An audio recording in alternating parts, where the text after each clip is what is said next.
सगळ्यांनी जोर करा. पुसेगाव येथे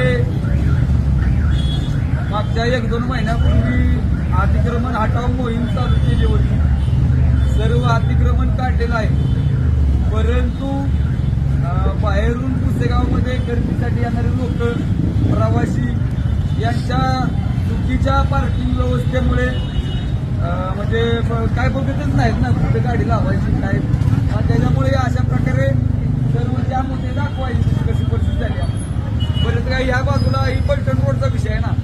पलटण रोडला तर एकदम प्रचंड मोठा रस्ता आहे पुसेगाव, तरी जर ट्रॅफिक जाम होत असेल तर याच्यावरती आपली मागं पण चर्चा झाल्या की समविषम पार्किंग करण्याबाबत विचार व्हावा आणि यात्रा झाली की समविषम पार्किंग करण्यात यावं अशी सर्व संबंधित संस्था प्रशासन यांना नम्रतेची विनंती. धन्यवाद.